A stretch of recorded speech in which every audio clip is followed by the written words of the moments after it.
I'm not a lumberjack or a fur trader. And I don't live in an igloo or eat blubber or own a dog sled. And I don't know Jimmy, Sally, or Susie from Canada, although I'm certain they're really, really nice. I have a prime minister, not a president. I speak English and French, not American. And I pronounce it about, not a boot. I can proudly sew my country's flag on my backpack. I believe in peacekeeping, not policing. Diversity, not assimilation. And that the beaver is a truly proud and noble animal. A toque is a hat. A Chesterfield is a coach. And it is pronounced Zed, not Z.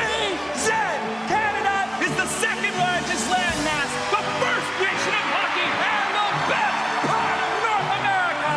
My name is Joe, and I am Canadian. Thank you.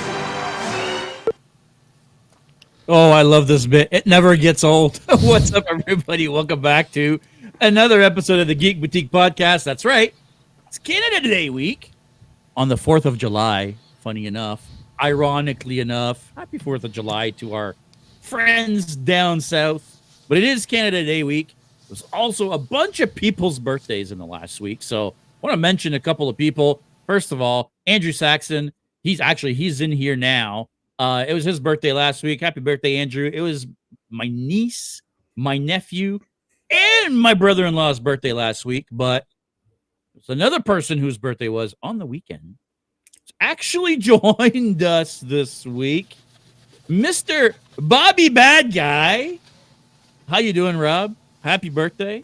I am 1 year older, that's for sure. Thank you very much. That makes you what now, 52, 53?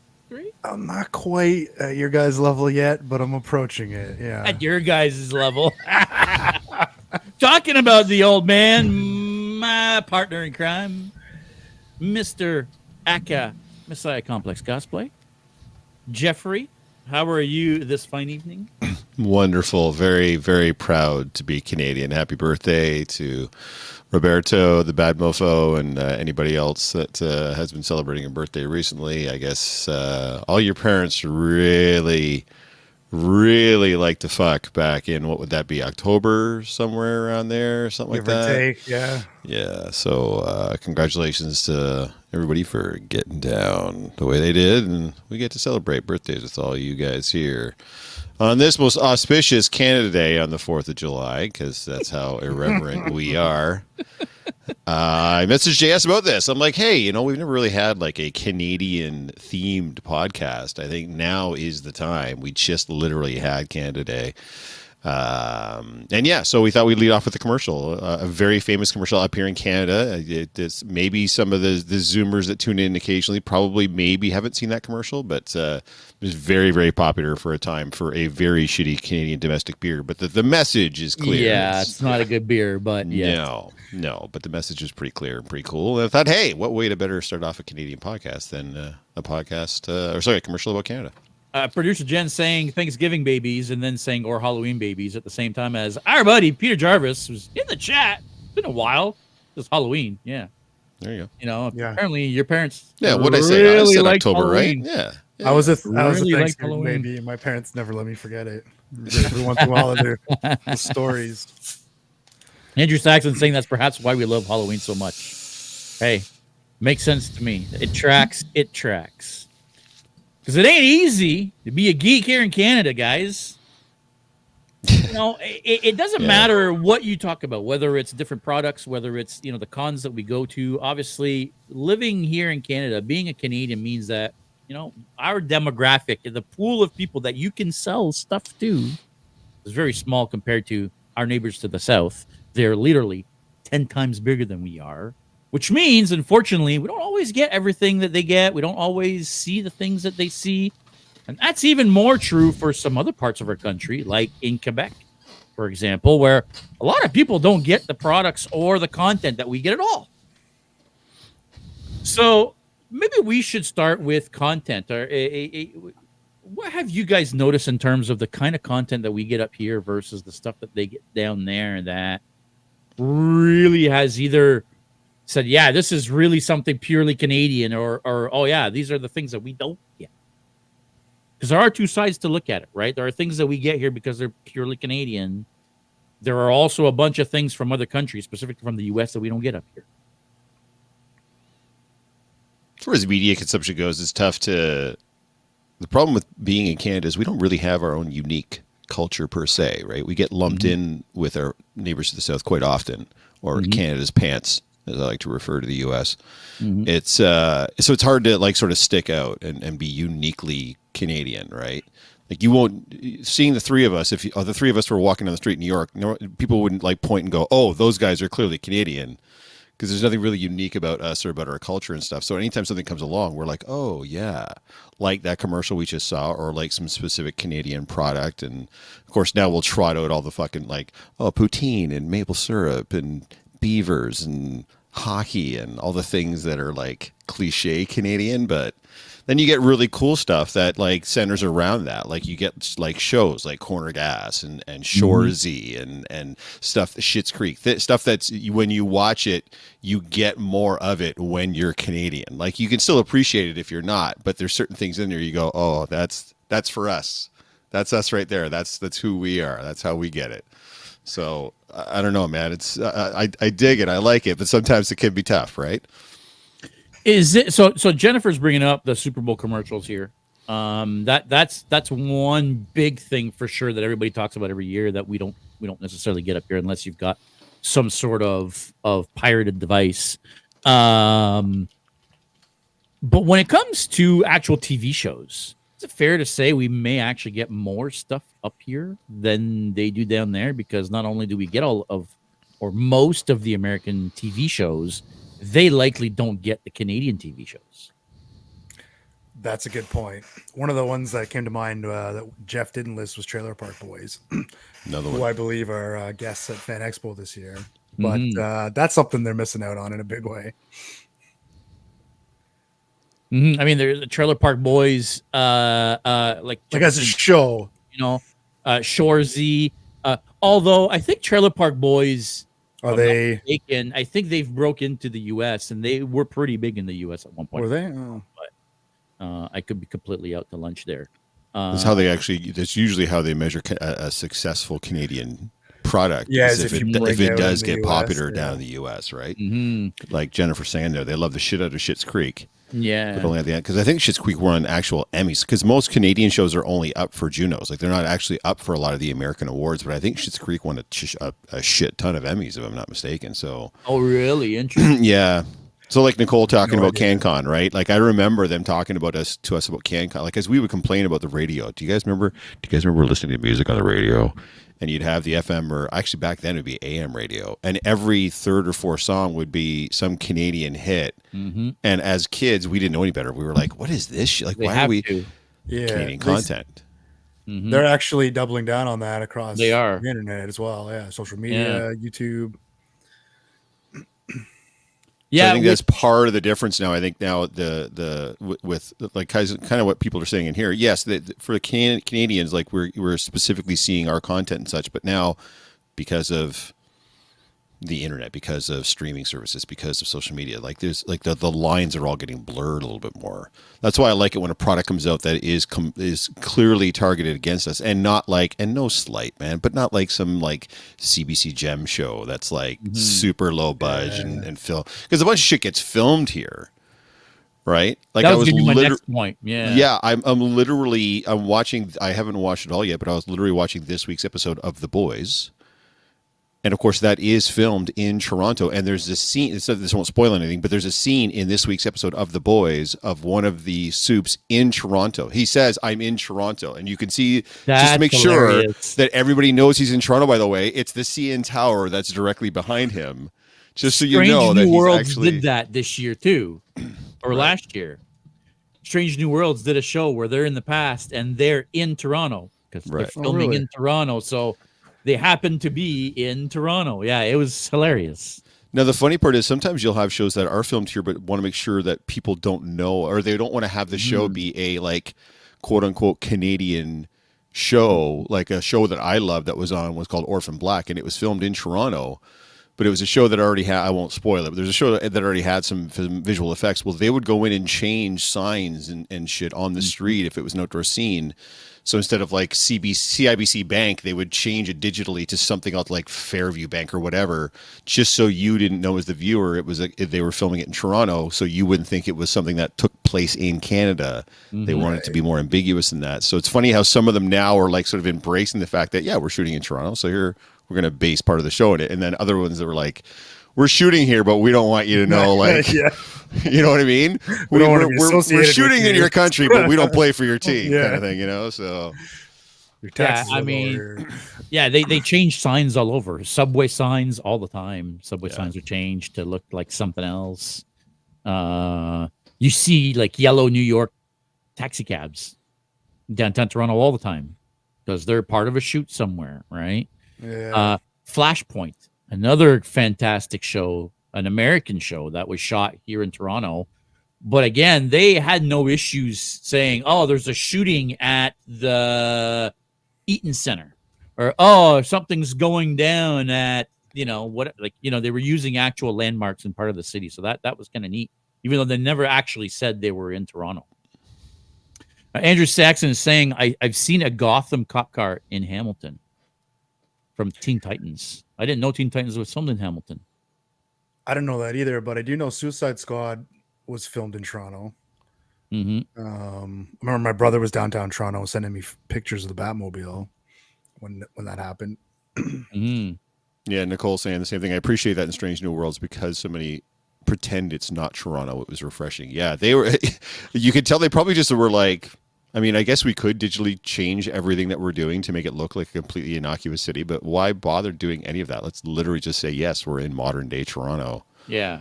And they completely ran with it. And I think it worked. Like, they went into a fucking Roots store, for God's sake. Like, it's like they weren't shy about the fact that they were clearly shooting in Toronto. Like, they were showing Canadian money. And I'm sure some of the Americans watching that, like, that's what Canadian money looks like. Plastic, fucking multicolored, weird. So... yeah, I worked on Titan. Yeah, I knew Titans was filmed in Canada. I didn't know specifically where, but I knew Titans was filmed in Canada. So, something else, a Boston tragic accident. Sorry to hear that, man. And they built a brand new studio for Spider-Man. Maybe I know they have a volume here now in Toronto as well. Some of the technology they use on some of the Star Wars shows, right? Was that ever finished? Like, that was completed and they're filming there now? As far as I know, yeah. Yeah. Because it's hardly only Star Wars that uses it, so... As far as I know, Star Wars is the only show that consistently uses it for most of their stuff. They have the largest AR wall. Well, it's not really an AR wall. It's a lot more than that. We use the same technology at my job, at TFO. We have the exact same technology. The only difference is we don't use the screens. Our backgrounds are green screens, but it's the same technology called zero density. It uses Unreal 5 as its it doesn't create. You can integrate your 3D environments in real time, which means that you could technically be watching Mando walking on a planet somewhere in real time, live on TV. The engine does it all live in real time. The reason why it's screens, it's for reflections. Specifically, it started with Mando because his suit is chrome. So if the sun's rising on Tatooine and you need to have the sun reflecting in his chrome suit, well, all they need to do is display the environment on the screens, and when the sun's rising, it's reflecting on his chrome suit. But what you're seeing on TV, the engine, it generates all of that, right? It doesn't. What the actors see on the screens is not what you see on the TV. Anyway, it's a neat technology. If you want to find out more about it, no, please Disney keep explaining it to me. I was experiencing some insomnia earlier. If you could just keep talking. Yeah, it's very cool. It's very cool. Peter says, I've been in it and I love it. Yeah, I mean, I would love to go check out the volume. I mean, we were actually invited at one point to go when they were doing testing. And well, we just couldn't make it. What are you going to do?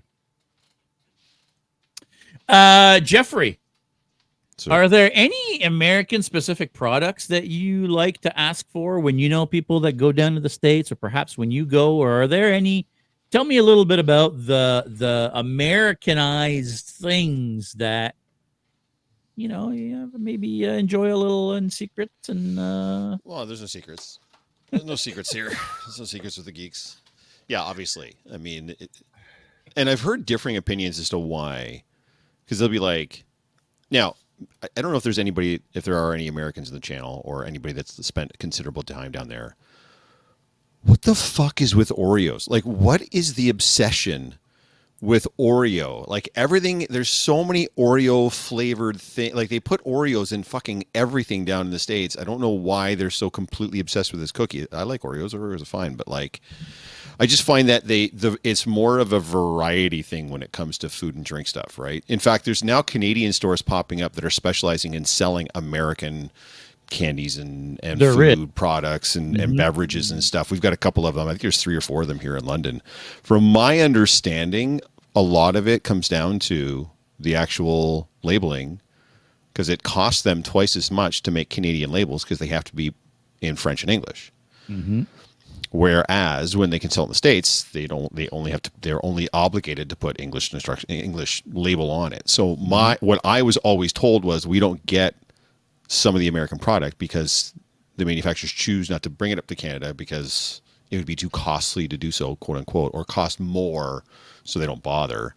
So I don't know if it comes down to, I don't know, demand, or they have basics that they go through. Like, I don't know, what's been your guys' experience? Because I get a chance to try a lot of American stuff because I get friends that do go over and they'll be like, hey, you want me to grab you something? And I'm like, yeah, give me this thing or whatever. And I'm like, oh, this is really good. I'm glad I got this. But I'm not like, you bloody Americans keeping this from, like, I don't, like, it's not, do you know what I mean? Like, I don't feel it's like that big a deal. Is it just me, or is it?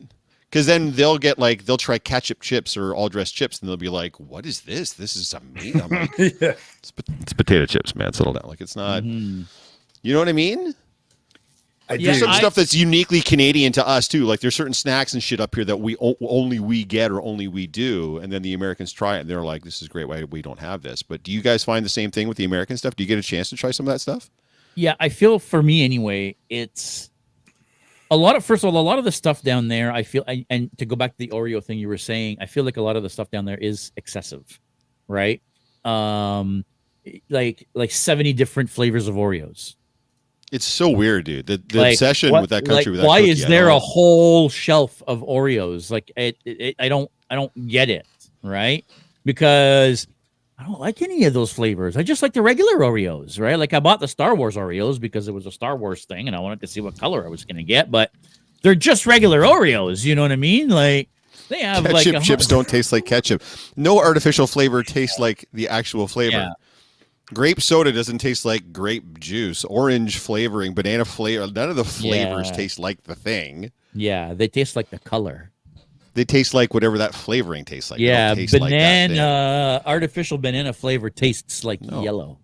It doesn't taste like banana. It's like artificial bacon flavor. It's like, it's not even close. It just tastes like artificial bacon. Yeah, I know. That's what I mean. Like artificial flavors never taste like what they're supposed to taste like. But yeah. Banana flavor is a rabbit hole. Peter, I feel like you're divulging things that maybe you should keep to yourself. I don't know. I'm just saying. Like, there's certain things that maybe we don't have to. So for me, I don't really envy any. I mean, I shouldn't say that. Like, when it comes to snacks and stuff, like, or food, I don't really care much about the American way of things. But there are a lot of things that we don't get up here, specifically when you talk about, like, cosplay supplies. Right, there's a lot of things we can't get up here, or things that are very hard to get up here. Things that maybe we got for a while and now we can't get anymore. You know, things like that sucks because, again, they have a market down there that we don't have up here. But when it comes to food, I mean, I am a poutine guy. What can I fucking say, right? I like ketchup. I was gonna say there's a lot of right? I haven't had it, but there's a lot of fast food in the States that we don't have up here. Different restaurant chains that I wouldn't mind trying. Yeah. Yeah, like a Carl's Jr. or a Culver's, or like specific chain stuff. Specific that's chains. different. Yeah, I know the cosplay supply stuff. Some of that's actually due to regulatory stuff in Canada too, right? Like Barge. Like, I remember the first time I got to use American Barge, I was like, "What is this miraculous contact cement that just literally, it's what shoemakers use to put friggin' soles on shoes. It just never lets go. And then the whole time you're smelling it, they're like, oh, that's giving you cancer. I'm like, oh, that's why. Oh, that's why we don't. Oh, okay, that's why we can't have it. So they do have barge up here, but it's not. Yeah. No, we have the toluene free barge, the blue can, which is it's fine. It works. Don't get me wrong, but it's not like like American barge. Once you use American barge once, you get spoiled because it's all you want to use. But we get regulatory issues up here. I used to work in coatings, which is the fancy way of saying paint, and same thing with paint up here in Canada. That's why they don't have oil-based paints up here in Canada anymore. Because of the carcinogens in that. You can still get oil-based paints in the States residentially, no problem, but you can't get it up here in Canada. There's regulations that prevent that. So I think some of this stuff, cosplay supply-wise, that we don't have up here is partly that. And then some of it's like you're saying, there's just not enough market for it. Guys, there's only like 35 million people in this whole fucking country. It's not that's the thing, right? And most of us are jammed down at the border anyways. There's hardly anybody up beyond a certain parallel. So it's... Yeah, there's just not enough of a market here for it. Canada is America's test market, is what it is sometimes, right? Mm-hmm. Like I live in London, Ontario, and we get stuff here that's like we'll get a chain restaurant coming in, like Rob's saying, like we'll have like one of the major chains will come to London first. We're like, why London? But London has a certain diversity level to it that makes it so that the American companies can like, oh well, this is going to appeal here and it'll work in this type of neighborhood and it'll draw this type of crowd and this age demo or whatever. I guess London is diverse enough that it makes sense for them to do that, even if ultimately it fails.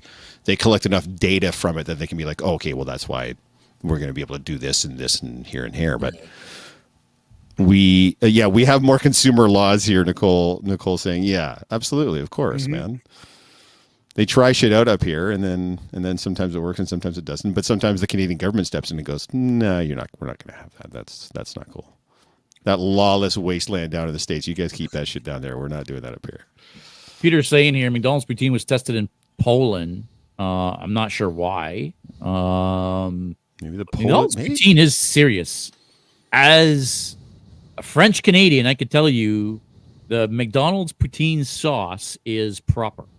I've heard this from other people, by the way. I've heard this like from online reviewers saying the McDonald's poutine is actually like pretty decent as far as poutine goes. But yeah, they use real cheese curds. Their sauce is a proper poutine sauce. A lot of people use gravy on their poutine, but it's not supposed to be gravy. It's supposed to be a sauce. It's more like like the Swiss chalet dipping sauce. Quite proper. Yeah, that's not as tangy as that. Yeah, that's kind of what a right. Yeah. Actually, I would put the Swiss chalet dipping sauce on my fries and cheese curds for sure. Fucking right. Is there anybody that didn't dip their fries in the Swiss chalet sauce? Yeah, exactly. Is that what it's for? Yeah, are you a fucking psychopath? Of course, that's what you did. Yeah. It took, Jennifer, man, as someone that's had back problems for a long time, it took us decades to get Aleve up here. So if you don't know what Aleve is, it's an naproxen-based anti-inflammatory drug. So the vast majority of anti-inflammatories up here in Canada, over the counter, are ibuprofen-based. But they had this really wicked naproxen-based one down in the States. And up here in Canada, you could only get a naproxen-based drug if you had a script. You couldn't get it over the counter. And then finally we got Aleve. And thank fuck when we did, because, drank that shit. Yeah, no, so good. So you're probably talking about, Peter, you're probably talking about the Swiss chalet sauce. I'm talking about Aleve. I was so confused for a second there. Drinking that fucking Aleve, boy. Just liquefy it and go, liquid shells. Yeah, exactly. Yeah, Peter's just there cracking liquid gels over his mouth the whole time, just slurping down Aleve. Yeah. Now, again, it's there. You can cause some stomach problems if you have too much Aleve. Like, don't. I was gonna say that's probably why it wasn't allowed up here unless you had a script.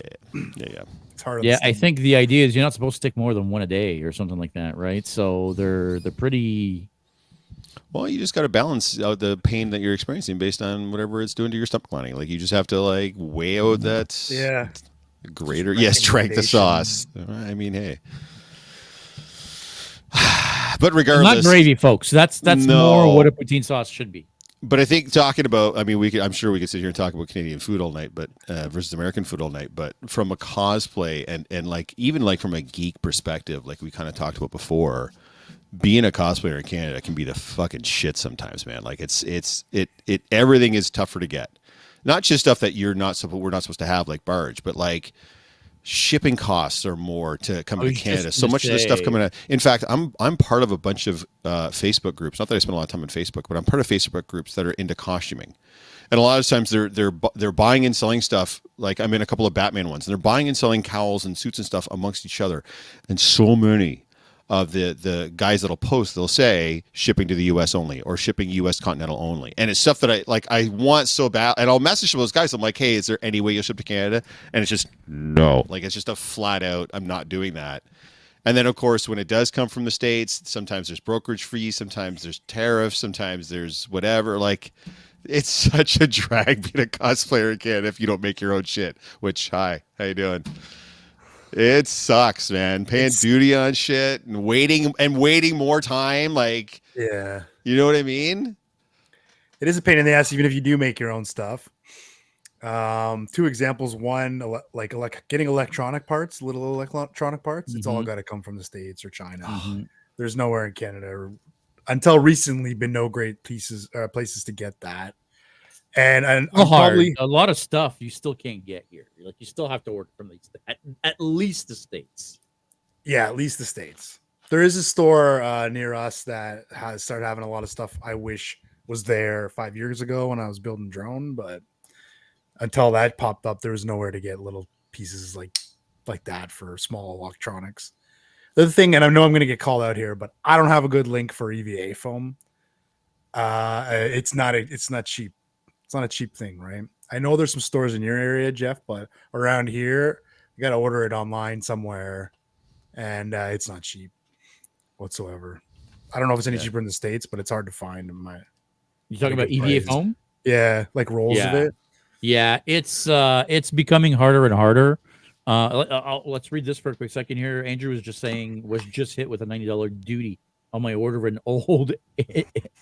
I'm assuming he meant D&D books. No, probably AD&D. Like it used to be called Advanced Dungeons and Dragons for old. Oh, I see. Back in the day, but so it's an old book, and you have to pay $90 duty on an old book. Like that's the problem, right? You order shit from the States, and then not only are you paying extra money for shipping because it's coming from the state, but then you have to pay duty on that shit, and then you end up paying double the price.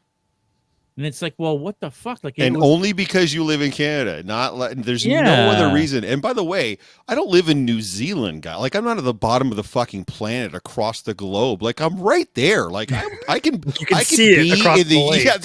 I can be in the U.S. in less than 2 hours from where I'm sitting in my chair right now. But somehow, I'm just getting beat into the dirt on shipping prices and tariffs and duties and time. So much time I have to wait for stuff where, they're getting it instantly. And I know some Canadians now have got like PO boxes and stuff just over the border, especially guys like us that live really close. So you'll just order it to your American PO box and you'll just drive over and grab it type of thing, right? On a trip or whatever you're doing. And that's still cheaper. Idea. That's still cheaper than paying the duty and the exchange and just what the company will charge you shipping to ship it to Canada as opposed to shipping it continental US. So yeah, being a cosplayer in Canada, man, sometimes, especially if you're like me and you buy all your shit, it can really suck. The only time you really get saved is when you are buying from overseas because you're going to wait anyways, but they don't seem to really, I find anyway, I don't get dinged as hard on shipping fees if I'm getting it from Russia or China or Pakistan or whatever as I do as when I'm getting it from the 100%. States, right? I was just gonna say Temu enters the chat because that's where I'm buying my EVA foam recently because that's what I'm saying. Oh, you want to roll foam? It's $3.50. Yeah, really from Temu, eh? Interesting. The last time I'm looking at it here, I got like 6 rolls and it was like $20. Okay. So Crystal's making the point for us. I didn't even see her post. I never order on Etsy from the States anymore. It's so overpriced the shipping. I could get fabric from India for $7 shipping. That's what I'm saying. So no one seems to have a problem shipping to us except the States, which is our biggest trading partner economically, and 2, it's right there, and yet still. And for especially because we're all like a lot of the people in here are cosplayers. A lot of the shit's time sensitive too. So. You're just waiting and waiting and waiting and waiting forever. And if you didn't leave yourself enough lead time or wait time, and then sometimes they'll hold the item until you pay the duty fee. Like certain couriers will bring it right to your door and then bill you afterwards. But some of them are like, they'll keep your shit hostage until you pay. Oh, yeah. And now you're like, I just want my thing. You owe us $130, Mr. McDonald. Yeah, but it only costs 60. Like, That's what the right. hell? What am I doing? Like, yeah. Dude, just shipping T-shirts and hoodies. It's ridiculous. Like across Canada, it's ridiculous. And I think that's part of the problem is we're the problem, right? I think our shipping services, our network of couriers and shippers, just astronomical, the prices they charge. It's insane. And then someone brought it up way up there as well, but in our cons, right?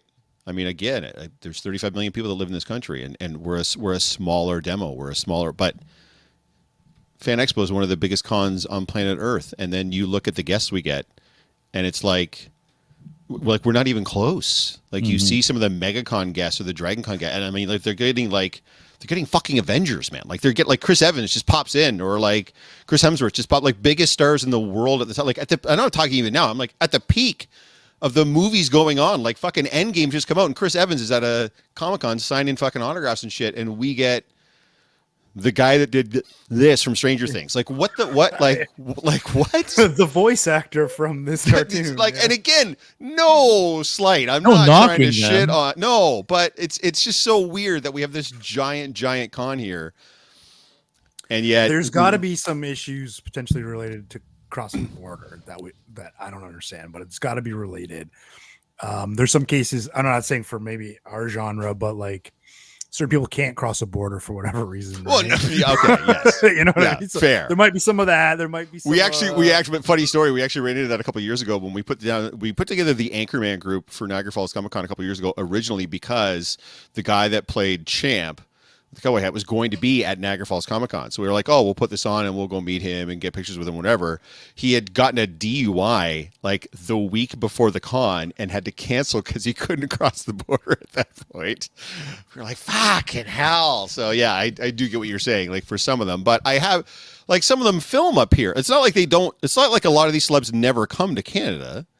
Yeah, Some but are already up here doing shit, and they're Jen still has not the coming. Good point is Work it's also a visas question and of work visas. Now, if you're already up here working, then yeah, I don't see why that would be a problem. But if you're not up here working and you don't have a current valid work visa, and you come here to a fan expo or a Comic-Con or a whatnot, taking pictures and making money without a work visa, I think that's where you might end up in some issues, right? So you have to Excellent go point. through that whole rigmarole on top of having to cross the border and on top of blah, blah, blah. And So, how yeah. much money, like I know how much we pay for pictures, but like how much money are they making to do that when they come here? They got to go through all that hoopla and then they come and they make $5,000 for selling Well, photos. that depends on the con. A lot of the cons will give them a guarantee. So the way it'll Okay. work is, Rob, you're a celebrity, and so you tell me as a con, I'm a con organizer, you're like 20 grand is my guarantee. So I let you come in. You can set all your own prices, and you can sell and do whatever you want. And if you only make 15 grand at your table, I have to pony up the other 5. Okay. Mhm. That makes However, if you make 25 at the table, I don't have to pay you a thin dime. You've already made your guarantee. So that's the way a lot of the celebs actually work. My guess is some of the guarantees for some of those bigger celebs are just too big for Fan Expo to want to take on. Is my I assumption, wouldn't doubt that either. Yeah. right? I don't know what Chris Evans asked for a guarantee, but I'm sure it's not a small amount of money. Mhm. You know what I mean? Now, we have had like guys like we had Stan Lee up a couple times. We had Mark Hamill a couple times. Like it's not like we haven't had some pretty cool guests or some pretty big guests. But I think overall, it's definitely think the seems like it's a pandemic- lesser. The pandemic has hurt that a lot, I think. Since the pandemic, we're seeing less and less big names come up here. Yeah. I don't think it was impressive before the pandemic either, is I guess the point I'm trying to make is I've been Well, going to these fair cons enough. for 10 years, right? So, and like I said, part of me gets it. Like it is a smaller market up here, but Fan Expo is a lot of things. A small market is not one of them. It's such a huge con. You would think like a true A-list celebrity could come up here and just clean fucking house. Like I said, you saw how bonkers crazy shit they went for just a couple of guys from Stranger Things. Yeah. Mm. You know what I mean? You imagine bringing up someone like Harrison Ford in his prime, or like true like movie stars, like The Rock, or they bring someone like that in here. Like you would think it would be huge Give me a Henry Cavill. Give me somebody that's clearly a huge draw or a huge name. Yeah, I don't know, man. It's funny you say that because who has been the big draw in the last couple of years? Really? Well, you get your Ryan Reynolds, who, by the way, is already Canadian. No reason he couldn't have ever appeared at a fan expo. Mm-hmm. Right? We get guys like other guys like Stephen Amell. Like we get other guys that are Canadian that are coming out and doing stuff. Jim Carrey was the biggest guy in the land for a while. Again, another Canadian. Again, doesn't do the con circuit. And so, by the way, guys, too, I understand might be the celeb's choice. Like they just may not want to do cons at all. But when you're seeing some of these guys appearing at American cons and then not coming up here for our cons, you're just like, yeah. I remember when we had Travolta. That was huge, right? I don't remember that. When was this? This must have been a while ago. It wasn't that long ago. Like 4 years ago, 5 years ago. It would have been just before the blip. Oh. Our friend Erica Adam had spent months making a really, really great EVA foam Sif costume from Thor. And the day she wore it was the day she was meeting Travolta because she's a huge Grease fan. And she was in his line for 8.5. She was in his line for the entire day, 8.5 hours. Wow. So nobody saw her costume that day because she was in nothing but the line to meet Travolta that particular day. So. Oh, I mean, no, and I'm seeing what you guys are naming some names. Like Leah Thompson had a massive turnout here. Yeah, and that's cool. But at the end of the day, Leah Thompson is not an A-list celebrity guest. Like she's not in major blockbuster movies right now, right? Shatner, very, very cool. Again, same thing. Not like a major. He's a draw, but he's not an A-list star right now. If that makes any sense, you know what I mean? He's like a nostalgia guy, right? That's all I'm trying to say. Montreal's getting Giancarlo Esposito this weekend. Well, we've had Giancarlo a couple of times. They're getting who's going to be there as well. When was Haley Atwell at Fan Expo, and why wasn't I there? That woman makes my pants too small. Why? Who? Nobody told me. Haley Atwell. I don't know. I don't remember her being. Again, must have been a while ago. I do remember Stan Lee being there because again, when he passed, my social media feed was nothing but people that got pictures with Stan Lee at Fan Expo. Because I think everybody got pictures with Stan Lee at Fan Expo. So I mean, these are not like, I guess massive names, but. Kevin Smith is going to be in Montreal. Vincent D'Onofrio, Alan Tudyk. Although we've had him a couple times here. Yeah, we've had D'Onofrio too. We had Um, Cox and D'Onofrio at the same con. Yeah. There's a bunch of Arrowverse characters. Danielle Pennebaker, Colton Haynes, Carlos Valdez. Yeah, but outside of that particular fandom, they're not really. Denise names, right? Crosby, which again, not a huge name, but I would love to meet Denise. Well, yeah. McFadden. There's a bunch of yeah, Bob. I do remember when Shatner came to London Comic Con, the second or third year London Comic Con, the whole fucking city shut down when he came here because no one was expecting us to get a guest of that level. That's for sure. Lou Diamond Phillips, Lou Ferrigno. Hey, is that Lou Ferrigno? Yeah. Sounds familiar. Kevin Nash. By the way, people had warned us that he was like cranky and grumpy and everything else, and dude could not have been a better he was interview. not at all. He was super nice. He's fantastic. When we went to say okay, I just want to say a little bit of a quick story here because before, that has nothing to do with today's topic, by the way. Side quest. A squirrel. When they told us that we were going to be interviewing Lou, they said, "Okay, we're gonna give you guys a chance to go and meet him and have a chat with him, so that if you have things that you want to clear up before you go on with him, and blah blah blah, like so on and so forth." And when we got there to introduce ourselves to let him know that we were the ones that are going to be doing the Q&A with him, he was very off put. I don't think he understood what was going on off the bat, right? I think he was a little weirded out by who are these guys and why are they like all over me and not wanting a signature or a picture or whatnot, right? Because we just came and started talking and blah, blah, blah, blah, blah, and this and that. And you cool with this? And he was like, who the fuck are you? Right?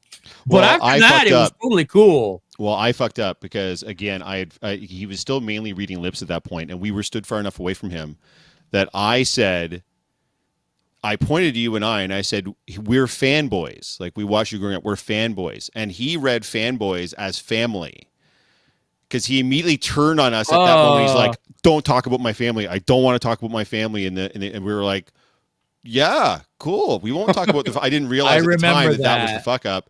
And then as we were walking away, I'm like, oh, he was reading my lips and he read fanboys as family. And clearly there was issues going on. There was something with his spouse where he didn't want to talk about the strike. But once we got him up on stage, man, he was a delight. He loved perfect. it. He's used to doing these things, right? You could tell he's on it, man. And when the questions come, you could tell most of the questions you could tell he'd turn to Jeff, and then Jeff would, tell him what the question was.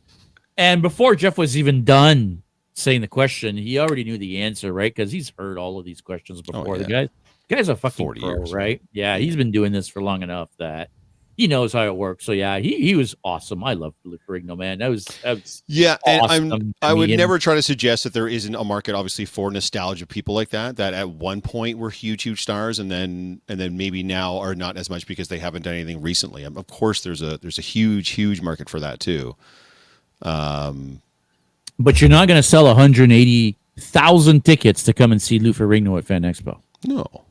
Right. But I think that's where Fan Expo, it's almost like the Fan Expo reminds me of the Toronto Maple Leafs. It doesn't matter how shitty a team that they put out there. They just sell at that arena every fucking year. I was going to say, they're going to do it one way or another. So why spend the extra money is probably fair enough. part of their viewpoint. I mean, no matter who the guests are, they still are breaking fire codes in that building. They're still selling so many tickets. It doesn't seem to matter who they bring in. Every now and then there'll be a groundswell of, oh, I can't believe that particular person's here. That's great. I met Norman Reedus back in 2015. I met him too. I don't think it was 2015 though. I think it was 17 maybe, whenever it was.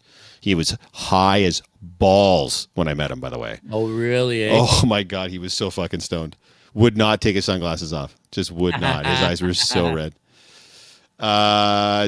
Yeah, so sorry. I mean, we're not shitting on Canadian cons per se. We're not saying they're bad or whatever. I think there's just you have to manage your expectations. And by the way, I understand that some of the overseas cons are even worse. It's like when a band announces their world tour and it's just a bunch of US cities and like maybe one Canadian city and like maybe London overseas, but they're not really doing a world tour. I understand that some of the celebs probably with travel makes it difficult. Like if there's a Belgian Comic-Con, they probably don't get Chris Evans either, right? Like it's not. I'm being slightly facetious and maybe a little bit selfish saying, oh, we don't give very good guests. We get some pretty great guests, but not compared to the American cons. The American cons get all the great guests because all those people, all those big stars are Americans. And they shoot movies for American production companies. And they're there to promote it to the biggest audience they possibly can. So I get it. Just sucks sometimes being Canadian. It's hard, man. It does. Rob was talking a little bit earlier about, EVA and having to order EVA from China. It's silly. Even just getting foam now is getting hard, right? Like I remember back in the day, you couldn't get foam. You had to buy floor mats, right? And then Michaels started to sell foam. Mm-hmm. In the U.S., it was branded as Yaya Han foam. Here, it was just, whatever the brand was, right?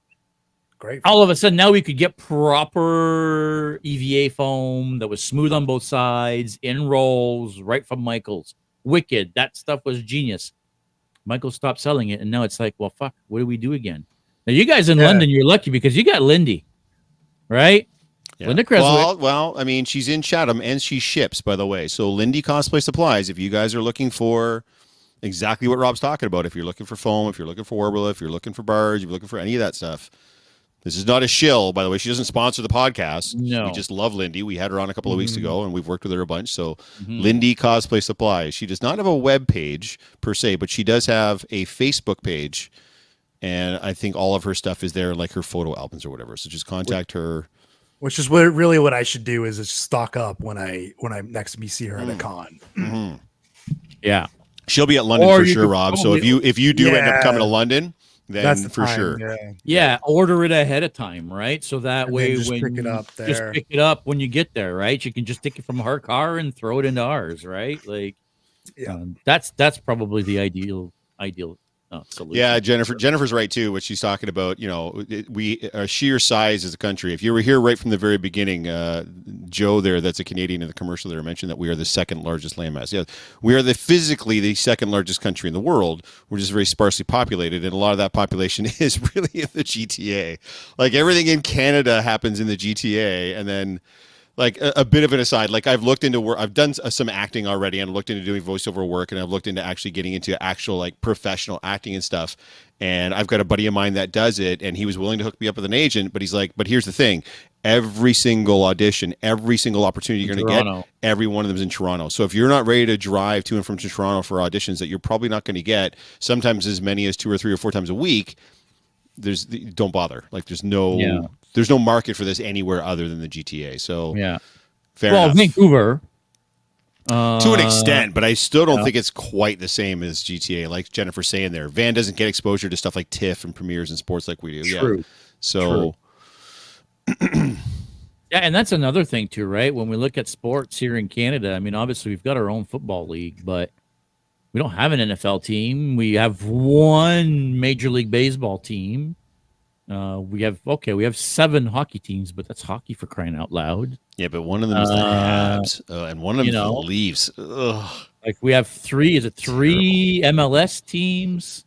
I mean, across Canada, right? The second largest landmass in the fucking world. And yeah, I mean, again, sparsely populated, man. What are you going to do? Yeah. We're physically bigger than the States, and they have 10 times as many people as we do. It's like London is getting more, but GT definitely where it's at for film and TV acting. No, I agreed. Yeah, for sure. Sorry, what was that comment? Iska Voice saying London is getting more. There is a groundswell. My good friend Daniel made a film here in London, a horror film. You know what? Here for Blood or whatever.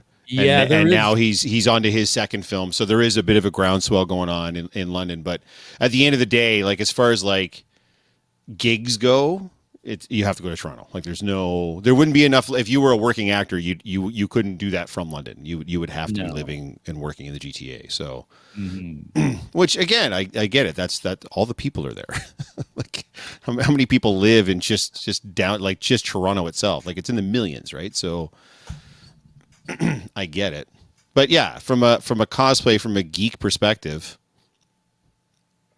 it's tough, man. It is. It wouldn't be as tough if we didn't see what was going on literally 2 hours down below. But then you see that and you're like, what the fuck? Yeah. Why don't we have any of that? Spray paint, right? Oh. Like the price of fucking spray paint and Plasti Dip and Bondo and all that shit up here is through the goddamn fucking roof. Listen, Dude, I don't want you to hold back, man. Tell us how you really feel about shit, all right? Mental. A can of Plasti Dip now is $30. It's $4.50 in the U.S. Yeah, that's criminal. That's criminal. Like like anything that we do in the costume world, whether you're a maker or whether you're buying your stuff, it's become ridiculous, right? Like it's become hard enough to get these things. Peel Coat, a product by Rust-Oleum, and it was a competitor to Plasti Dip. And again, it shot up in price. And then it disappeared. It's gone? I can't find it anywhere. We should all go for a supply run. Yeah, we just need to nominate one person. Yeah, it's like driving to get a van and go down there and just like take everybody's order. Anything to declare? Drive it all back. Yes. Yeah, I agree. So Megan hitting us with I'm assuming some Wikipedia facts. Canada is the second largest country in the world after Russia. It occupies roughly 2/5 of the North American continent, a total of 10 million square kilometers. However, it is the 12th least densely populated country on Earth. Yes. That's crazy. Because the vast majority of what you're talking about is a frozen tundra wasteland. For now. And like I said, we're all crowded down around. In fact, if you want to have your mind blown, go look up how many provinces are south of the United States, of the border, like how many cities or how many provinces are south of the highest point of the United States, just because of the way it sort of dips down at one point. Yeah, it's like the highest point of the state. Yeah. There's a huge portion of the Canadian population that's actually south of other American states and cities. It's as far south as California. Yeah. Yeah, so Especially it's down where for you now, are. said Rob. Yeah. Who's thinking it's becoming the I'm not cosplay sweating. cartel? That's what we need. We need the Pablo Escobar of cosplay stuff, cosplay supplies. The Canadian Pablo Escobar of cosplay supplies. I don't know who's willing to take this on. Working at Home Depot for the last 4 years is insane. Seeing prices go up and hurts as a cosplayer. Seeing it, yeah. I'm not sure. Ari Sputton? I'm not sure that is. Oh God. Yeah, but no, for sure. I'll try to buy a 2x4. That's for sure. Holy shit! Now, again, that's not a uniquely Canadian thing. I feel like that was. I work in logistics and supplies, and I can tell you that's an overall economic. Yeah, I'm thing. sure Like, it is. It It is. was just 'cause I see. There's a meme going I'm around not right working now on saying baseball. McDonald's used to be open 24 hours and McChickens were $1. What a time it was to be alive or whatever. So, and that's an American meme. So, like, they're getting hit with it too. Their economy's dog shit as well. So it's not just us, but there is like a Canadian tax 100%. You're already paying more for stuff up here, not just the exchange, but I think just a lot of That is cases. really our core culture and identity is to get fucked that way by everything, right? Cosplay supplies, cell phone plans, everything. Yeah. It is the Canadian way to take as much Cell phone plans. Yeah, that's another wild one where you find out that we are amongst the world's most charged people for cell phone time. It's wild. I could show you my cell phone bill, but some of you might start crying. It's atrocious. Yeah, it's so out of bad. control. I remember because Ryan Reynolds has a Mint Mobile, I think is the one that he shows for, and I think he's a part owner of that. But so he's like, and I follow him on Instagram, so he'll post up an ad, like a commercial he's doing for this Mint Mobile, and he's talking about prices. I'm like, what the fuck is? What do you mean $10 for like a monthly unlimited? Like, what is this? And the entire like comment section is just Canadians going like, why isn't this up here? Why isn't this up here? Why isn't this up here? And eventually, I think he had to put something out like, guys, due to like CRTC and government limitations, we can't bring this service up here. It's like a monopoly government controlled thing as far as Canadian cell phone waves go and shit. And I'm just like, yeah, that's now we're just being grumpy old men complaining about no, but living in Canada, right? situation. It's not only controlling everything that you see and listen to, but they're also controlling, your, like you said, right? Cell phone companies. There's a reason why there's only a couple cell phone companies here in Canada, and a few others have tried, and basically we're running to the ground. Yeah. So, Oh God, it's $10 a month. I pay 11 times that. I pay 25 times that. So it's not. Yeah, it is. It's terrible. One cell phone or more than one cell phone? No, there's two. There's Okay. two on mine. I still pay for my oldest daughter's cell phone. That's my Christmas gift to her every year is me paying for her cell phone. So yeah, my cell phone bill is like $250 a month or whatever the hell it is. It's atrocious. And it's literally that's two guys. It's two phones. It's not like I have like 6 phone family plan. That's 2 cellular telephones, sir. I'm like, you still in the minutes plan? Like you paying by a minute here? I pay per text. No. No. Now, having said that, guys, like there are obviously, I think there's some serious advantages too to having fewer people, if that makes any sense, especially in the cosplay community. I do feel like we have an advantage for like it really a lot of the times feeling like a closer knit community than I imagine maybe some of the stuff down in the States. Just because there's such a wash mass of people down in the States. Like if you're going to a MegaCon or a San Diego or a New York or a Dragon, it's probably pretty easy to get lost in the shuffle. Whereas up here in Canada, especially where we are in that whole GTA area, we're small enough that it feels like everybody knows everybody. Like it feels like some of the things are a more tightly knit, and we have our own expectations of what things are going to look like based on the fact that we're a smaller community, if that makes any sense. And I think for some of us, that's actually an advantage. You don't feel like such a lost face in the crowd because there's 10 of them for every one of us. Even if the ratios and proportions worked out, you would just be a tighter knit group. Do you know what I'm saying? Now that puts you closer to assholes too, and that kind of sucks a little bit. But like everybody knows us now. Like we get to be featured at the biggest convention, one of the biggest conventions in the world. I think the 5th largest in North America. We get to be featured at that, whatever it is, whatever it is. I don't know if it still is, but that one year we were second largest in North America. And everybody knows us now, right? because we get to do that particular show. But at the end of the day, we're just fucking three nerds like from Curtis in London. Like, it's not like we're not like big pimpin' fucking, you know what I mean? We're That's just a good point. It probably would have been a lot harder to get to that. 100%. It would have been a lot. We Yeah. never would have gotten into any of those other cons, even if we had been doing this exact same thing down in the States. It's just the competition is just so vastly huge. And up here in Canada, I feel like there's probably some opportunities that you wouldn't get down there because of how more tightly knit the group is up here. What do you think, JS? Yeah, I agree 100%. I do think that the major difference, and it's something that can't be overlooked, is when you do something to, when you step it up and people recognize it, it's fantastic. And yes, we've stepped it up, and like you say, now everybody knows, like, the community knows who we are here. But when you step it up down there, that community is 10 times the size, right? So it's 10 times the opportunities, and it's 10 times the growth, and it's 10 times the people, and et cetera, right? So I get what you're saying. It has been an advantage for us because we were able to do what we do. We were able to go to all these shows and entertain people and hang out, and I don't want to say it doesn't cost us anything because this costs me a fucking fortune, but yes, of course. Like, at least we get some support from the cons and so on, right? And you're right, we probably never would have been able to do that, especially not with one of the big cons, like at Dragon Con. Like, can you imagine trying to get a booth at Dragon Con? Forget it. Like, that's never happening, right? No. Like, we might be lucky enough to go and attend Dragon Con, but we're not getting a fucking booth. No. No, but I see your counterpoint, though, is obviously there are more opportunities because there's just more things going on and bigger things going on and more space for more opportunities. And like I said, like, if I wanted to be an actor, I had to move to Toronto. Well, if I really wanted to be an actor, I would move to LA. That's exactly. That's where it is, right? So I think we're just fortunate here that as far as the cosplay community goes, you don't need to be in like a hub to have a cosplay community. You can still, you have that, like, there's one in London, there's one in Kitchener, there's one in Oshawa, there's one like, and it seems like the GTA is sort of the mecca for all of these regions, especially in Southwestern Ontario, to come together and hang out in that particular area.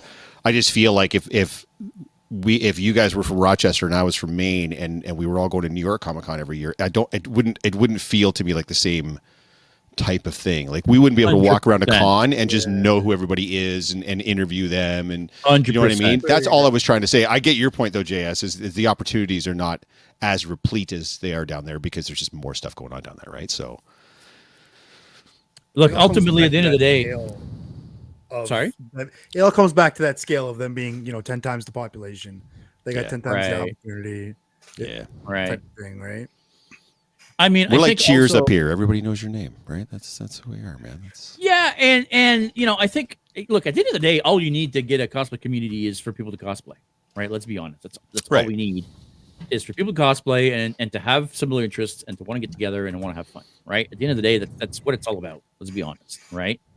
There's no denying everything is just bigger down in the States, right? Is that necessarily always going to be a good thing or a bad thing? I mean, again, it depends on certainly what's the quote, a certain point of view, from a certain point of view, right? I think from each individual, it's in the eye of the beholder at that point. Like Crystal's saying, I like it more this way, it feels cozy. Other people would rather be in the thick of all the major events. Like, who wouldn't want to be going to Hall H for San Diego Comic-Con to see the first trailer for the new Star Wars movie with the stars of the movie up on the stage, like the actual star? Like, do you remember when they brought out, I think it was the Infinity War trailer, and like every single fucking one of them was on the stage talking about that thing at that con at that time? That's the only place on planet Earth where you can go and see that and have that kind of interaction, right? They're like, have we ever seen anything even remotely like that here?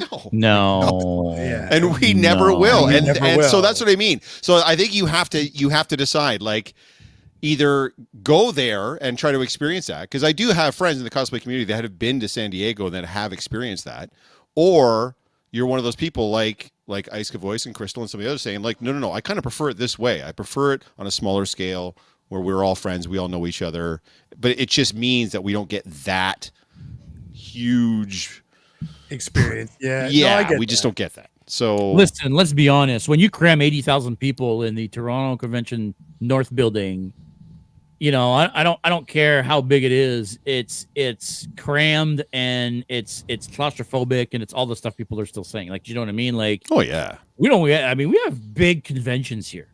We're lucky that we get the size conventions that we get. Let's be honest. Toronto Fan Expo or Fan Expo Canada, like we were saying earlier, it's one of the biggest conventions in North America. One of the biggest fandom conventions in North America. I'm sure there are bigger conventions, but like we're pretty lucky that we get these big ass shows. It just sometimes sucks that it sometimes feels like we're second-rate citizens to the U.S. Sometimes that's how it feels with everything. An afterthought, an afterthought to the U.S. We get the leftovers, right? That's how it often feels, and I know that's not a good way to look at things because it couldn't be further from the truth. We're fucking Canadians, right? We have our own thing here. We have our own fucking TV shows. We have our own actors and our own productions and our own cons and so on and so forth. Right? So we shouldn't feel like we're second-class citizens. We shouldn't feel like we're just getting the leftovers. But you know what? No. That's hard to deny, right? No, that's a good point to make because there's people on the other side of the world that get one con a year. Like, remember talking to our friend Alan Henry, the performance capture artist in New Zealand. They have one con in New Zealand. One. That's it. That's all they get. Imagine, guys, for the whole year. And I know Rob's like, I wish to Christ it was only one con. But you know what I mean? Like, for a lot of people like us, like, I'll go to 12 cons in a year. I could literally, like, it doesn't space out that way, but it's literally like a con a month. And by the way, if I wanted to drive like even 3 or 4 hours at a time, I could probably do twice that if I really wanted to. And yet there's some places in the world, very like popular places that they only get one. Like, dude, Germany has like one con. You know what I mean? Like, he has to take a flight to fucking Africa to go to a con. Like, they don't even get cons there, right? Yeah. So yeah. I mean, we can't. So we are blessed. Complain. It's not like we're not blessed. Like, we're in the middle of North America. We're access to a lot of different areas that you can drive to or get to. Like, Atlanta is a 16-hour drive if you wanted to go to Dragon Con. New York is like a 10-hour drive if you want to go to New York Comic Con. New York Comic Con is fucking huge, right? So you can get to all these cons if you really want to, if you want to spend the time. Montreal Comic Con coming up this weekend, I think. 8 hours away down the road. It's supposed to be a really great con. Ottawa Comic Con. Like, there's so many. If you want to put the time in, you go to a con almost seemingly every other week if you really wanted, if you were a mad person, right? So we have that. That, to me, that's a blessing. If you're really into the community and you really want to go out to these events and have a good time and you have the time and the money to burn to do it. But so, I mean, I get what you're saying. It still does feel like we're a bit of like, oh yeah, those guys up in Canada. Yeah, ketchup chips and their fucking poutine and shit. It's hard sometimes not to feel that way, right? Especially when, like Rob is saying, you're trying to buy something because you're trying to build a fucking cosplay and then you got to go hunting for it. And then not only is it super expensive because of the exchange rate, but then you got to pay shipping, and then it gets to your door, and then you got to pay $90 in fucking duty fees, and it's like, why do I even do this? Right? That's how it feels. You do know one thing though, because I see here we've already been on for over an hour, so I'm gonna try to make this point very, very quick. One thing though that our neighbors to the south do not have. And they don't get any of it. I mean, I guess they can see it online, but they don't have any exposure to the Geeks & Co, folks. Because the Geeks & Co are 100% fucking Canadian. Canadian bred, bitches. Well, the only place you're going to see them. I mean, like, you're gonna see one third French Canadian. Well, 1/3 French Canadian. There you go. Actually, that's a good point. There's a point I wanted to make earlier, and this is one of the things that we were talking about earlier this week when we decided we were going to do the show. I grew up in Quebec, and in Quebec, we know, especially back when I was a kid, most communities didn't have cable, right? You needed to be in like in a large city to have any kind of cable. So to have any kind of English programming, you needed cable. So most of us that lived in rural Quebec only had 3 channels. 2 of them were French. One was CBC, right? So that's all we had.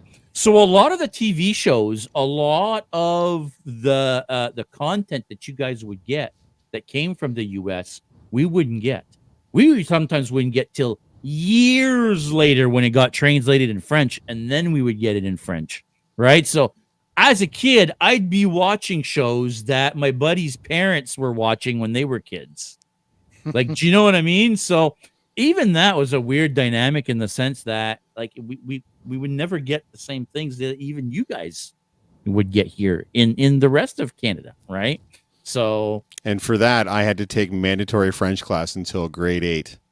oh, Thanks. boo. Thanks, JS. Of which I retained. Hang on. Let me cry a zero tear of it. for you. Let me cry a tear for you. Yeah, no, sorry. Oh, Canada, we stand and con for the yes. Thanks, Wayne. You're going to serenade us there a little bit. I feel like if you're in a rural area anyway, especially if you're in a rural area back in I don't know the 20s or whenever you grew up, then you would probably be limited in scope as far as what you would get to see anyways. Thing. But yeah, no cable.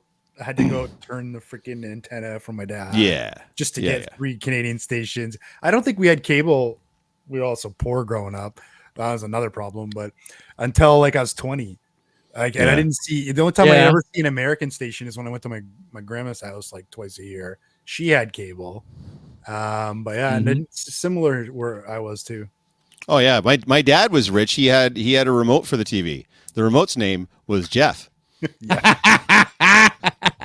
Go turn the channel to 3. Go turn the channel to 4. Turn it down. It's too loud. Producer Jen here is saying Quebec is to the rest of Canada as Canada is to the U.S. Yeah, pretty much. I feel like that's a tiny bit their fault, but we won't go there. I mean, well, you know, perhaps. Andre is saying brokerage fees. The fees game is such a racket. I mean, it feels like what Megan's talking about up there, talking about if you're going to get something shipped up through Canada Post, don't go through a courier because then you'll pay brokerage fees on top of duties. Yeah, it's ridiculous. Especially when you start getting into higher end items. Like, I don't think I might be spoiling something. Anyways, like I have recently purchased a Stormtrooper. Now, it hasn't been shipped up here yet, but when it does, I'm going to get hammered on duties. But I'm going to insist that they use Canada like U.S. Post to Canada Post so that I don't get slammed with brokerage fees. Crazy Mike just did the same, went through this exact same thing. He got a snowtrooper, so he's got his now though. He's got the kit he does anyway. He's got the kit anyway. He still has to do all the trimming and put it all together. But I hope I didn't just ruin that for him. I'm so sorry if I did, brother. I don't know if you posted that or not, but shh, guys, don't tell. It's a secret. Anyways, I feel like we all know. We all knew already, but yeah, but I don't know if the 24 people watching knew. I don't know if he was trying to keep that a lid on that, but whatever it is, like, but so he did end up having to pay duty only. He didn't have to pay brokerage, but even the duty fees, it was not a small amount of money he had to pay a duty on it because it was an expensive, huge box of whatever. It's coming from the U.S., right? Yeah, it's coming from the U.S. Now, Toxic Fox saying that's why I have an American P.O. box. Yes, but for some of those, his included, there is a limit on the size of package you can have shipped to your P.O. box. By the way, that's if that company or that individual will ship to a P.O. box, because some of them will not. I've had that clearly stated on some of the packages that I've been trying to get shipped, will not ship to P.O. box. But he has an American P.O. box, and they wouldn't take the size of the package that his right? Yes. So he had to have it shipped over the border. He had no choice. So Nicole's saying we will keep the secret from Mike. We're the cosplay cartel now. Yeah. Awkward area. I'm so close to the border, so I'm lucky to be able to pick it up from my cousin's house in the U.S. and bring it. Yeah. So I think Peter mentioned that way ideal. Up top, like get an American friend and have them help you out with stuff. So. By the way, Ari, who, if you don't mind me asking, we do this with people. I don't know who you are. If someone knows who Awkward Ari is, I'm curious who that is. Michael's saying I lucked out for my Scout Trooper, only $70 in duty from the UK. Yes, really? You did luck out. You very much lucked out. And it came as a finished suit, right? It wasn't a kit. It was already a finished. Like somebody had already put it together for Michael, if I'm not mistaken. I'm assuming so. Yeah. Yeah. So that's pretty fucking good. Because I think I remember correctly, you got a good deal on that suit as well. That is pretty great. I ordered a book from the States for work and had to pay $40 in fees for that, just for a book that I couldn't get here. That's unreal. Dumb. It's ridiculous. No, it's a Canadian tax, man. That's just what. Yeah, it's finished. Yeah, it's just part of being Canadian, guys. All the cool shits in the States or overseas. So if you want it, you got to pay the Canadian tax on it. They're going to get you one way or another. Awkward Eerie is saying I was at Anime North. I handed you guys the flower lays. Hey, Found out about you yes. guys. I still have my lay kicking around here somewhere. Thank you for joining us. That's I think awesome. mine's in my con bin now, but yes, thank you so much. Thanks for joining us. Hey, we got a new fan from Anime North. Look at that. It wasn't a giant waste of our time. It was the perfect. Thank you, Ari. That's awesome. Thank you for joining us. We do actually appreciate it. But still cost almost $3,000 for his Scout Trooper. Okay, show off. Okay. Yeah.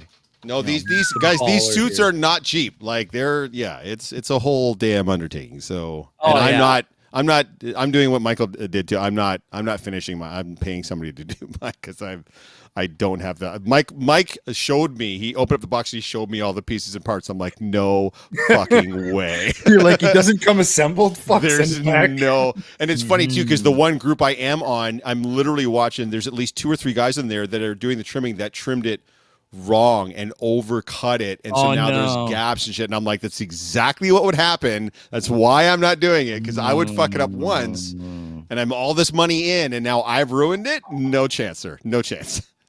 Yeah. Well, who's gonna do that for you though? So thankfully, the company that I'm going through has a subcontractor. They have another company that they ship. They do the kit. They ship it to that company. That company then does. They contact me, do all the measurements. They cut everything to size, and then they ended up shipping it to me. So and those guys are local, I'm assuming. No. This is all coming out of the U.S. Oh, really? Okay. Oh yeah, wow. Everyone. I was talking to a couple of people from the 501st, and I'm like, well, this is what the kit's going to cost me, and this is what I'm willing to. I will pay an individual to put it together for me, to do all the work. I will pay X amount of dollars Canadian. And what I was told was no one's going to do it for that. By the way, I was not offering a small amount of money. I was offering a pretty significant amount of money. And people were still like, no. So thankfully, what I'm going through, who I'm going through is called Walt Trooper Factory. Is who I'm going through. So they're doing it. Now, I don't know who the subcontractor is that they use. Didn't ask me. Christina, you were the person I was talking about. I said to you, I'll pay this month. And you told me, you're like, you're not going to find anybody that's going to do it for that price. So I did find somebody. Now, I am paying that person a little bit more, whoever this person is, but not a lot more than what I was offering up here to do it. So Christina, man, she just gaslights me all the goddamn time. Didn't ask me. You're the first person I asked. You and I, okay, now in Christina's defense, I think what she was talking about is that she was going to like work on it with me. She's like, you and I will do it in like a weekend or whatever. And I'm like, I don't want to do that. Can I just give you money and then you hand me a completed Stormtrooper? Is that what we can do? And the answer was no. The answer was no. No. Yeah. And the answer was not just no, but I'm out of work in a week, so I'll need money. Well, it's too late now. Well, as we're laughing, we're not laughing because you're out of work in a week, you know. No, that sucks. But I mean, really sucks. Yeah, it's too late now. That ship has sailed. Yeah, the movie and TV industry is taking a hit these days. The effects world is taking a hit. And guys, if you like booze, and I know you two, or at least I know JS, like apparently the LCBO is going on strike. Is what I keep hearing. I heard they might be going get your booze, kids. Stock up now. Actually, is what I heard. Yeah. So talk about a cosplay cartel. I think we need an actual booze cartel. Someone better be stocking up with a van. Someone better be driving around to our houses with liquor bottles in the back. You'll make a killing, trust me. Yeah, we may need I got my wine tonight there. Thankfully, I'm a beer drinker, and the beer store and LCBO are not tied together, so I can still go get beer. So I'll be fine there. But you can probably still get. Could you still get wine at the grocery store? Like some of the thank God for Wine Store. Yeah, if you're a wine person, you can probably still go to like some grocery stores. Wine Rack, Wine Store, all those places. I think are run independently, so those should be open. I still got Twin Suns in the fridge. Hey, Andrew, nice. Mine is a special one, vintage. It's fancy. Anyways, we should probably start wrapping this guy up. I think that's gonna be it. Rob, thanks for coming on tonight, buddy. Happy birthday again. Thank you. Thanks for having me again. We're gonna be talking very, very shortly about what cons we're gonna be attending for the rest of the year. So hang tight, guys. We're gonna be announcing some stuff hopefully within the next couple weeks. So I don't want to spoil anything as far as where we're going to see you next, but anything that you want to pitch anything you want to let people know about? I mean, you've already spoiled. We're trying, Wayne. Yeah, we're trying. Wayne is saying, "Oh, by the way, thanks so much, Geeks and Co, for making those PSAs like Zentai suits. Hope you guys make more content like that." What you can do is if there are specific things that you would like us to do a PSA about, especially stuff for cosplay. I've got a couple in the hopper. I've got one that I've recorded that we haven't put up yet, and then I've got 2 more that I have like sort of laid out what we're going to talk about. But if there is a specific PSA for a cosplay type topic that you want us to cover for 8 to 10 minutes on YouTube to help you guys out, we're more than happy to do that. Just give us some ideas, message one of us, and we're happy to do that. So yeah, 100%. I think we need to do more of those for sure. They went over real well. Absolutely. I learned actually a bunch from that. I Yeah. watched it and I was like, oh shit, I didn't know that. Yeah, 100%. I mean, I wear a cheap not Wish, but the AliExpress fucking Zentai suit, right? So I didn't know any of the stuff you were talking about. The zippers and all that bullshit. I was like, stuff. what do you mean they have a zipper like that? Would they do that? They do in fact do that, yes. So and by the way, that's still mid-tier stuff. You can go through some really high-end companies, get some really high-end Zentai suits too. If you've got like scratch to spend, you can get up into like $1,000 as far as like a really top-end Zentai suit and a really cool face shell and all that stuff. So yeah, but guys, yeah, for sure, we're happy to do these. So if there's PSA topics you guys want us to cover and talk about, or if there's a topic that you're just passionate about that you want to get the word out more about, then yeah, just let us know. We're happy to cover it for you guys. Actually, one of us will be able to talk to it, I'm sure. We should probably talk about this again. We do want to do more roundtable type discussions like we did last week with our friend Moogie. That's right. Nada was on last week, as well as Ms. Chantal. That was fantastic. People seem to have loved it. We had a bunch of viewers throughout the whole show, the whole episode. The comments were fantastic. We want to do more of those discussions. So if you guys have topics that you want to talk about, or if you have a group of people that you want to come on with, and by group, I don't mean 10 people, but if you have 2, 3, maybe 4 people that you want to come on with and have a roundtable discussion about a topic that you're either passionate about or that you want to know more about, or whatever the case is, shoot us a message. We'll try to set something up. Or maybe if we see you guys at the wild, we'll be like, hey, this might be a good idea for you guys to be on the podcast. So, well, Mr. Akka, any parting words? I'm so tired. I'm going right back to bed. I barely woke up in time for the podcast, and I was super grumpy when I first jumped on, like 10 minutes before the podcast started. So I've caught a little bit of a second wind now, but my bed is literally right over there, and I'm going to jump right in it and hopefully get some sleep. Well, thanks for gracing us with your presence, buddy. Well, I mean, you can do this without me, but I thought, why would you? So here we go. There's nothing coming up, by the way, guys. We're all still planning for Fan Expo. I'm still working with our boy Samsino.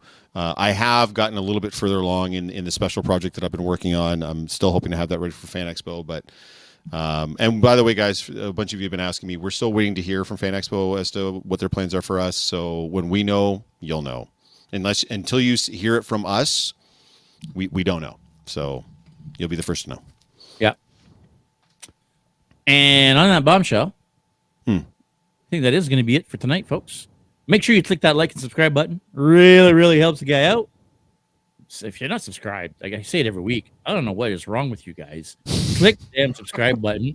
Also, guys, we're trying to grow our presence on some of these different podcast platforms, and I am seeing some growth on some of the podcast platforms. I've noticed people are following us more and more. So, guys, keep doing it. Check us out on Spotify. Check us out on whatever podcast platform that or music platform that you're on. Check us out. Give us a follow. Give us a like. It really helps us out. I think that's going to be it. Thanks for watching, everybody. Make sure you stay geeky. We'll see you next week. Where's my damn mouse? Ah, there it is. Thank you for tuning in to another episode of the Geek Boutique Podcast. Like always, if you prefer to listen to us, you can find us on all major podcast platforms. Now, make sure you don't forget to click that like and subscribe button, as well as the notification bell to make sure you never miss anything.